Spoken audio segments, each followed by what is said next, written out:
Evening, ladies and gents. Another double bill coming up as we're away to Arsenal and Blackburn in the next few days. I've done all the hard work, you enjoy the games. It's coming up next.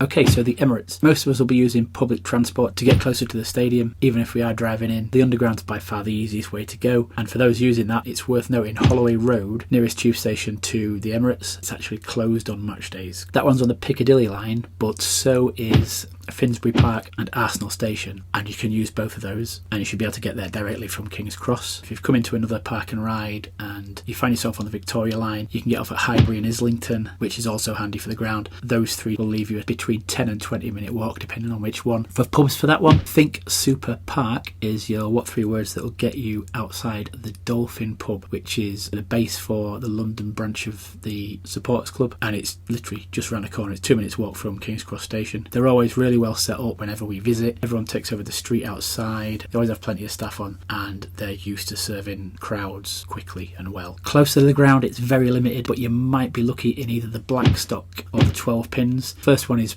Party Boring Gasp, and the 12 pins is Lanes Riders Forced, and those are just across the junction from each other, just outside the Finsbury Park tube station. They do tend to only accept small groups of visiting fans though. When you head down to the stadium, you want to be on the south east corner of the ground. You need to head over the railway bridges to get there. Best one for the away end can be found at Corner Edit Nest. Then just follow the black and white shirts over the bridge and to the away turnstiles. And once Saturday night's done and out of the way, we move on to Blackburn on the Tuesday. If you're heading to Ewood Park, there's limited street parking, but there are a bunch of pop-up football special car parks at around a £5 each in the surrounding businesses in the streets and that, all within a reasonable distance of the ground. The club do have a car park itself. They're charging £10 a vehicle, but the Fenhurst Lodge just around the corner from the away end has limited spaces, but it's only £5 a head. Convenient for the ground, but traffic can be really bad on Bolton Road afterwards. Downside to parking here is you might not get a quick getaway. And whilst we're talking about the Fenhurst, this is the official away pub, a minute's walk of the away end. Officially they adopt an anti-singing policy with football fans, which is weird,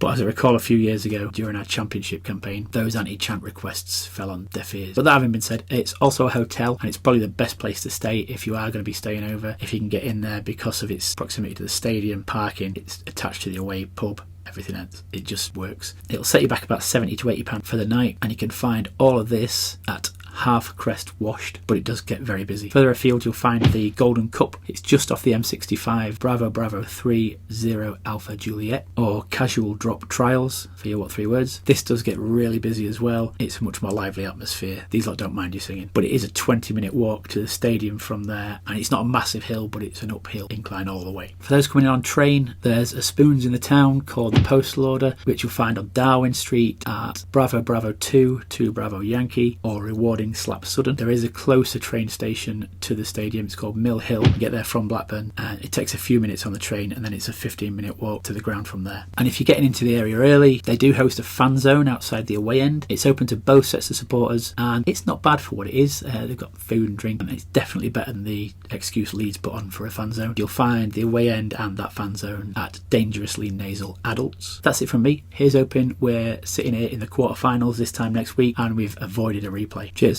Take care.